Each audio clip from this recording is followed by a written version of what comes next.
她是唱演雙棲的百變女神，曾被譽為鐘楚紅接班人。她是錄像廳時代的叛逆玫瑰，是既神秘又危險的魅影天后。她身高1.67米，五官明豔動，雙眼射博勾魂，身段曲線如畫，雙唇飽滿含情，堪稱東方版的波姬小絲。她1966年出生在香港，畢業於嘉諾撒聖家書院，19歲陪閨蜜參加無線歌唱大賽意外出道，因形象嬌媚被導演王晶發掘投身演藝界。早期出演的角色要麼是颯爽利落的冷酷殺手，要麼是敢愛敢恨的性感佳人。巔峰時與多位影壇大家都有過深度合作，她曾在《危情》中飾演臥底女警艾莉，在《老虎出更2》中飾演外柔內剛的席蒙斯法，在《僵屍醫生》中飾演為愛反叛的愛麗絲，在《妖怪都市》中飾演實習醫生林小婷。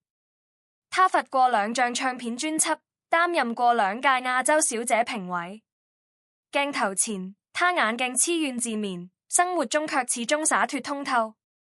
她就是被港媒譽為夜色薔薇的港鳳美陳雅倫。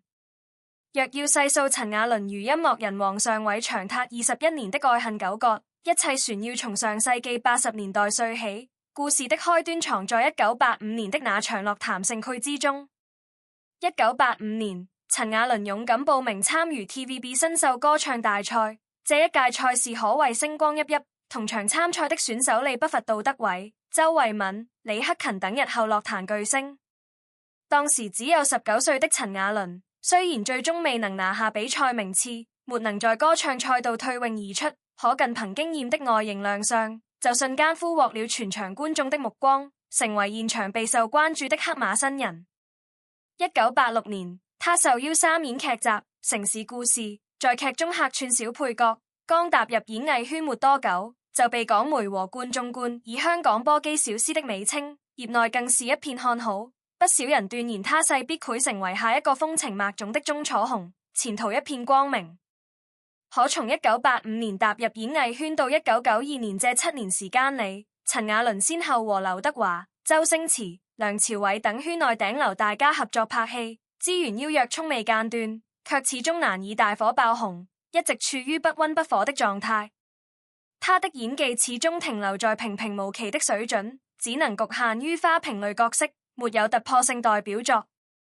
久而久之，簽約經紀公司也漸漸對他失去耐心。曾經人人誇讚的鐘楚紅接班人頭銜，慢慢變成了旁人口中的諷刺。他的演藝事業也跌入了出道以來的最低谷，前路一片迷茫。命運的緣分悄然降臨在1989年，事業陷入瓶頸的陳雅倫，經由好友蘇永康的引薦，結識了音樂人王上偉。初見之時，王上偉便對容貌出眾的陳雅倫一見傾心，隨即開啟了熱烈的追求模式。只是起初，陳雅倫壓根沒有把這位音樂人放在眼裏，在他看來，彼時的王上偉只是個寂寂無名的小眾音樂人。沒有雄厚家底，也看不到未來發展前景，根本不是理想的婚戀人選，所以起初一直刻意疏遠，不願接受這份追求。王上偉卻心思通透，格外聰明，他一眼看穿陳雅倫內心最大的執念，那便是一心想要在娛樂圈站穩腳跟，爆紅出圈。摸清他的心願後，王上偉開始全力為他鋪路，主動出資助力他發行個人唱片。船親自擔任音樂監製，為他量身打造禪曲作品。1994年，陳雅倫推出禪曲《多個夜晚》，主打歌隨便唱，一經上線便口碑爆棚，強勢登頂音樂龍虎榜冠軍寶座。事業迎來轉機的陳雅倫，也開始認真正視王上偉的真心，慢慢放下心中的偏見。兩人在1990年前後正式確定戀愛關係。深陷愛河的王上偉曾私下向好友蘇永康坦言，自己這輩子一定會迎娶陳雅倫進門，認定了她是此生唯一的伴侶。誰也不曾預料，這段被寄予厚望的深情愛戀，最終會落得狼狽收場的烈局。自從和王上偉在一起之後，陳雅倫整個人的心態和生活狀態都發生了巨大轉變。他漸慘荒廢演藝事業，把所有的心思和精力全都傾注在這段感情裏。只要王上偉願赴國外工作出差，陳雅倫便拒不顧一切飛赴異國陪伴左右。經紀公司多次致電邀約拍戲、洽談工作，他都直接拒絕忽略。身邊工作人運好心勸說他珍惜事業機遇，他卻不以為然，直言自己早晚都攰嫁人息影，做全職家庭主婦，拼命拍戲賺錢根本沒有任何意義。這般十足的戀愛腦狀態，在競爭激烈的香港演藝圈顯得格外突兀，甚至讓人難以理解。要知道那個年代的香港娛樂圈人才輩出，內卷嚴重，無數女星稍不留意就潰被後浪趕超，轉瞬之間便從當公位置跌落谷底。彼時的陳雅倫手握優質影視資源，有經紀公司力捧加持，船有不少作品陸續邀約，本該趁勢衝刺事業巔峰，卻偏偏為了一段感情甘願捨棄所有前程。經紀公司屢屢詬病他工作態度不敬業，多次出面幫他調解檔期糾紛，他也始終毫不在意。可這段看似甜蜜的戀情，從一開始就暗藏隱患。王上偉的家人自始至終都從未認可過陳雅倫這位女朋友。每逢香港上流社區的高端皇家圈層聚會，圈內親友齋聚一堂，陳雅倫從來都沒有收到過一次受邀名額。每到逢年過節、家族團聚之時，王上偉都是獨自一人回鄉探望父母、走訪親戚，陳雅倫始終只能被隔絕在外，從未有機會正式以女友身份踏入皇家大門，和長輩正式見面相處。原生家庭本就殘缺的陳雅倫，內心格外敏感脆弱。他成長於單親家庭，從小到大一直缺失父愛關懷，極度渴望擁有安穩的家庭溫暖。好不容易遇到一個傾心相愛、願意託付餘生的人，卻始終得不到對方家人的接納與認可。這種被豪門家庭排斥、不被看好的滋味，讓他內心越發不甘，反而生出了更強的執念，拼了命想要牢牢抓住這段感情。可越是卑微討好、拼命挽留，就越得不到珍惜。他姿態放得越低，王上偉家人的態度就越是冷淡疏離，絲毫沒有蟲動的跡象。為何皇家上下區如此排斥抗拒陳雅倫？起初或許只是礙於娛樂圈藝人的身份，覺得女星身處魚龍混雜的名利場，行事作風不夠端莊正經，不符合豪門人士的標準。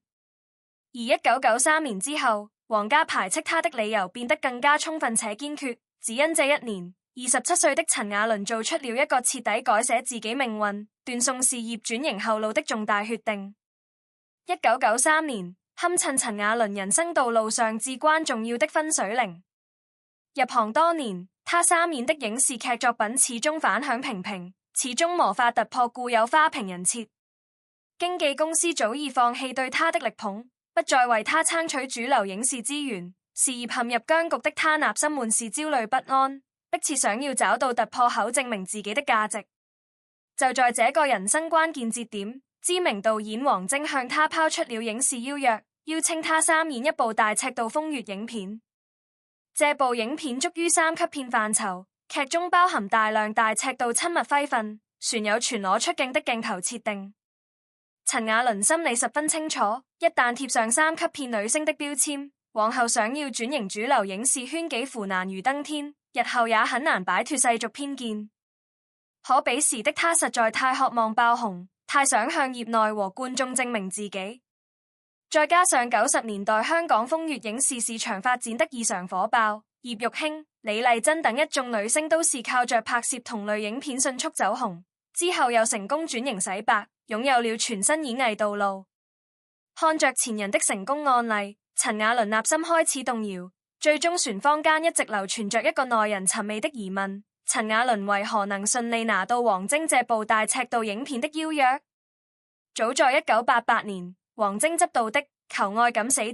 中，陳雅倫就曾客串過小配角，當時同劇還有張曼玉、邱淑貞、李美宮等當紅女星，她的揮訓寥寥無幾，存在感極低，按理越很難讓王晶留下深刻印象。時隔5年，王晶卻主動向她遞出3級片劇本邀約，其中緣由很快被香港八卦媒體爬出相關傳聞。有消息稱，陳雅倫在過往影視活動宣傳場合中，佢刻意主動靠近王晶，借着交流工作的名義拉近關係，通過一系列刻意舉動讓王晶對他留下深刻印象。王晶後來在綜藝節目受訪時，也曾笑着談及圈內亂象，直言自己時常遭遇美女藝人刻意靠攏，不少女星都會主動攀附博取資源。他越話時帶着幾分油膩的神態，言語間意有所指，明眼人都能聽出其中暗藏的行業規則如私下糾葛。塵埃落定之後，1993年這部鳳月影片如期上映，陳雅倫與男演員黃敏德的親密揮份尺度傳開，奉獻了自己從影以來首次全裸熒幕演出。同年，他趁熱打鐵推出個人全裸寫真集，大膽尺度超乎想象，就連見慣娛樂圈大場面的香港本地觀眾都倍感震撼，議論紛紛。是放下納心顧慮，咬牙接下了這部戲約。這部影片確實讓陳雅倫一夜之間熱度暴漲，火速出圈，可走紅的方式卻和他最初遇上的截然不同。他沒能復刻葉玉卿、李麗珍等人拍完風月片後順利轉型的軌跡，反而被大眾牢牢貼上風月女星的標籤，徹底定格在三級片賽道，再也難以掙脫。從1994年到2000年這6年間，他接連參演《南洋十大邪術》、《鳳塵三俠》等多部同類作品，每一部影片的尺度都比前一部更大。他漸漸成了導演王晶風月片的御用女演員，昔日那個氣質溫婉、被寄予厚望的鐘楚紅接班人，最終淪為風月影視常客。風情露骨的影視海報鋪滿香港街頭巷尾，昔日清準形象徹底崩塌。得知陳雅倫接拍大尺度三級片後，王上偉整個人徹底崩潰，內心遭受了巨大的衝擊。他撥通陳雅倫的電話，語氣滿是失望與難以接受，滿心不解地自問對方：明明兩人早已談婚論嫁，說好要攜手組建家庭，為何偏偏要接拍這種有損形象的影片，讓自己在親友面前抬不起頭，顏面盡失。情緒翻衝的王上偉縱然深愛對方，卻也清楚這件事早已不是情緒冷靜與否的問題，而是觸碰了做人的原則與感情的底線，根本無法輕易原諒。不出意料，王上偉的家人得知陳雅倫拍攝三級片的消息後，原本冷淡的態度瞬間轉為徹底排斥，再也沒有絲毫緩和餘地。王上偉的母親更是直接放話表明立場，直言倘若兒子執意要迎娶一位拍風月片的女星進門，自己絕對不配認可，這樣的女人根本沒有資格踏入皇家大門。若是執意成婚，只會讓整個家族淪為旁人笑柄，連累全家一同被外界指指點點。夾在摯愛女友與至親家人中間的王上偉，瞬間陷入左右為難的兩難境地。一邊是傾心相戀、深愛多年的戀人，一邊是養育自己長大、寄予厚望的家人，他一時間茫然無措，不知道該如何抉擇。就連陳雅倫的親哥哥，當時也公開站出來反對這段戀情，直言陳雅倫早已自毀前程，名聲盡毀，根本沒必要再執着攀附豪門，不如趁早體面分手，各自安好，互不牽絆。可即便遭到皇家全運反對，自家親人勸阻，陳雅倫依舊不願離開王上偉，反而在這段感情裡變得越發卑微，拼了命想要守住這份愛戀。在他的認知裡，只要能夠順利嫁給王上偉，擁有一個屬於自己的完整家庭，就算犧牲演藝事業，背負世俗罵名，忍受旁人非議，都是值得的交易。用一時的名氣和臉面，換取後半生的婚姻安穩，在他看來格外划算。只是他從未料到，這場從一開始就注定不被祝福的感情交易，從起步那一刻起，就注定了滿盤皆輸的裂局。皇家眾人從始至終都不可能接納他，而深愛他的王上偉也始終未有勇氣違背家人的意願，只能在親情與愛情之間不斷拉扯，煎熬度日。往後數年裡，陳雅倫依舊繼續接拍各類大尺度風月影片，王上偉則堅守音樂人本職，深耕樂壇幕後創作。兩人的感情就在這種詭異又微妙的平衡中勉強擁繫，分分合合成了常態。每當陳雅倫事業遭遇低谷，心情煩悶失落時，總會回頭主動找王上偉尋求安慰，王上偉也總會心軟接納，包容他的所有過往與任性。可溫泉過後，他又繪因為陳雅倫的風月遍履歷陷入痛苦糾裂，壓抑到給致便潰爆發爭吵，提出分手。每到這個時候，陳雅倫都會低頭挽留，苦苦哀求，承諾自己願意改變，不再拍攝大尺度影片，只求不要分開。兩人和好如初之後，過不了多久，又會因為同樣的格哥與矛盾再次爭執，鬧分手。這般循環往復的情感拉扯，就連身邊熟知納情的好友都看不下去。作為兩人共同好友的蘇永康，至今談及這段過往，都忍不住替王上偉抱不平，也心痛深陷其中的陳雅倫，忍不住自問王上偉這般搖擺不定，對陳雅倫何其不公？既然給不了歸宿，為何又一直放任自己傷害他？電話裡，王上偉常常陷入迷茫無助，納森明知不該繼續糾纏，卻又實在割捨不下多年情誼。蘇永康事後也曾坦言，自己這輩子做過最後悔的一件事，就是當初把陳雅倫介紹給王上偉相識烈緣。若是當初沒有這場引戰，兩人本無交集，往後也不會陷入這般愛恨糾纏、彼此消耗的烈局。值得唏噓的是，當年一同參加新秀歌唱大賽的同門夥伴，往後每年都會舉辦線下聚會，圈內老友悉數到場齊聚，唯獨陳雅倫從不現身。蘇永康每次都會準時赴約，中人彼此心照不宣，誰也不願主動提及這段陳年往事，也不想再有任何碰面交集。昔日情誼早已被這段錯愛徹底消磨殆盡。1999年，成為陳雅倫與王上倫11年戀情的終極轉折點。這一年，王上偉邂逅了名叫 Angela 的女子，對方身世乾淨，情感經歷簡樸，沒有娛樂圈的複雜過往，更從未涉足過大尺度影視拍攝，氣質溫婉純粹，和陳雅倫有着截然不同的人生軌跡。和 Angela 相處的日子裡，王上偉第一次在家人面前展露出發自內心的輕鬆笑容，那是多年來深陷情感拉扯中從未有過的從詞與安穩。Angela 帶來的溫柔體貼、安分守己，是陳雅倫永遠無法給予的踏實歸屬感。這一刻，王上偉終於徹底醒悟，長達11年的久戰牽絆，每逢年過節、家族大事，他都要在家人與戀人之間艱難抉擇，磨優質的納心撕扯與精神消耗，早已讓他身心俱疲，疲憊不堪。而 Angela 的出現，讓他看到了另一種人生可能，一種不用左右為難，不用背負爭議，就能擁有安穩家庭的全新選擇。下定決心的王上偉，毅然向陳雅倫提出分手。突如其來的決裂，徹底擊潰了陳雅倫的心理防線。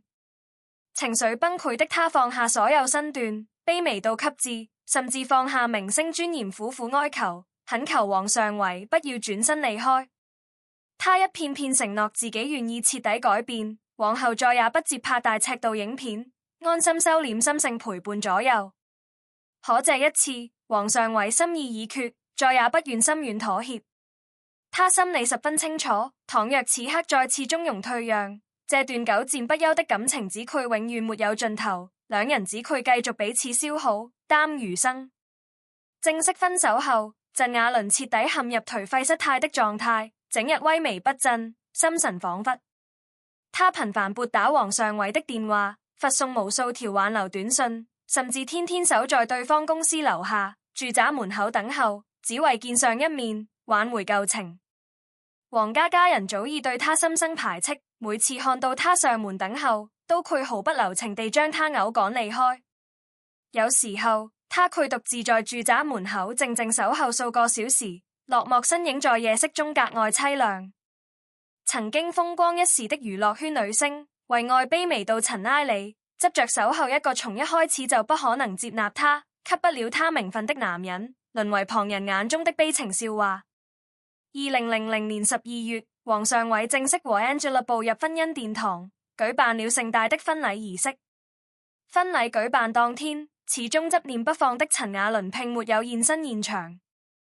坊間流言四起，有人說他刻意躲起來打理生意，逃避現實，也有人說他整日泡在酒吧借酒消愁，喝醉後沉淪頹廢，不省人事。無論他如何悲傷落寞，這場婚禮依舊如期舉行。婚禮現場，身着不挺西裝的王上偉牽着 Angela 的手，在一眾親友的祝福下許下餘生諾言。歷經11年的情感賭局，他終於徹底抽身離場，告別了這段充滿糾葛的過往，如願擁有了屬於自己的完整家庭。而陳雅倫終究只能被困在過往的回憶裡，成為王上偉人生中一段刻骨銘心的遺憾教訓。和王上偉徹底斷聯分手後，陳雅倫的情感狀態徹底失控，變得越發不顧一切。他仿佛執着於用一段又一段新的戀情，填補內心深處的空虛與情感遺憾，拼命想要尋覓一個可以託付終身、給他安穩家庭的歸宿。2013年，已經47歲的陳雅倫和年近39歲的 TVB 主持人李思捷傳出曖昧緋聞，外界得知兩人戀情後一片嘩然。熟知李思捷背景的人都清楚，他家底頗為豐厚，背後坐擁物流公司產業，名下物業資產總值高達數千萬身家。可這段戀情從曝光之初就充滿爭議。彼時的李思捷身邊早有正牌女友春卷，對方年近23歲，陳雅倫比李思捷年長8歲，更是比春卷大了整整24歲。懸殊的年齡差距，複雜的情感關係，讓這段緋聞戀情顯得既荒謬又悲涼。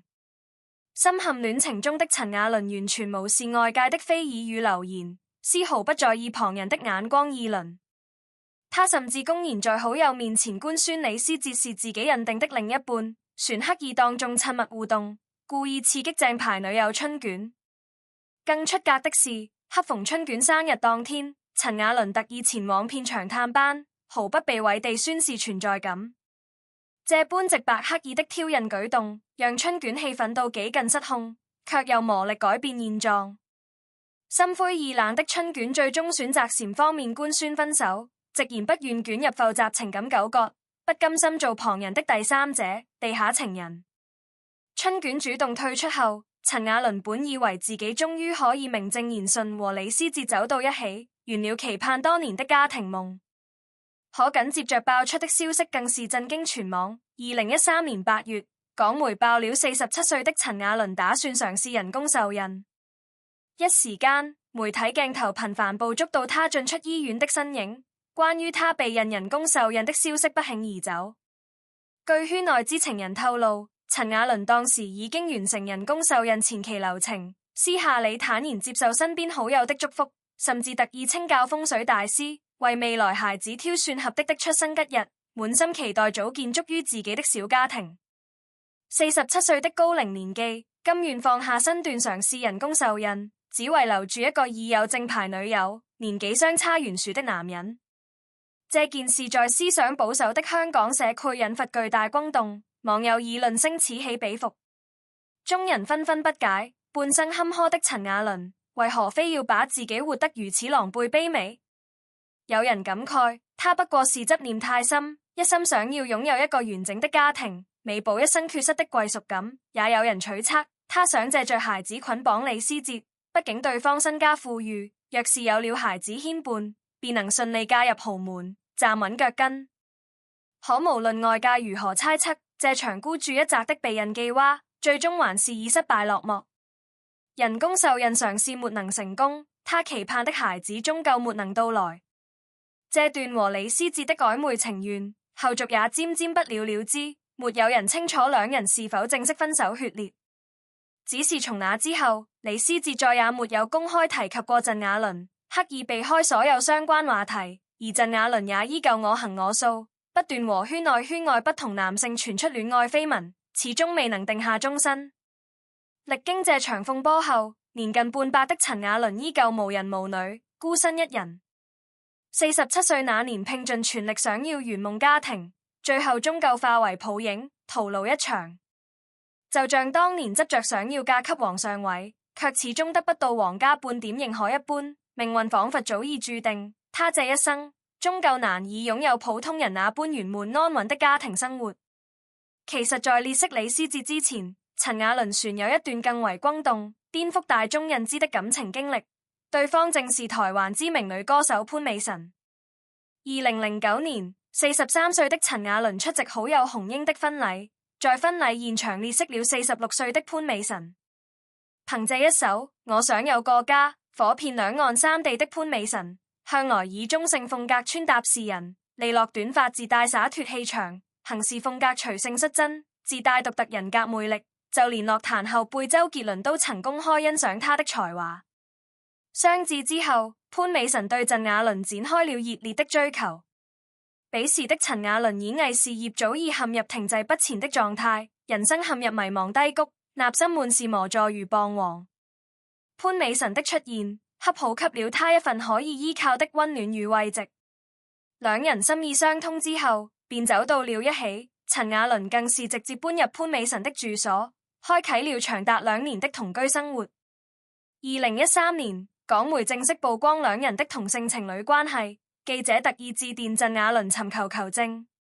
原本以為他會刻意迴避否認，沒想到他的反應卻讓記者倍感意外，不僅沒有半點遮掩否認，反而情緒坦然大方表態。他直言自己從幼稚園時期，身邊就有不少同性好友，向來不排斥同性之間的情感。面對記者進一步追問他與潘美辰的真實關係，他更是坦然調侃，自己既有男性追求者傾心，也有女性知己相伴，從不局限於世俗的男女情愛框架。只是這段備受熱議的同性戀情，最終也沒能走到長久相守的烈局。向來在感情裡渴望依靠、期盼婚姻家庭的陳雅倫，內心終究全是向往異性婚戀，想要嫁給男人，組建傳統家庭。2011年，陳雅倫重返香港，參演王晶執導的影視新作之後，便向潘美辰提出分手，兩人自此漸行漸遠，往後幾乎再無私下往來。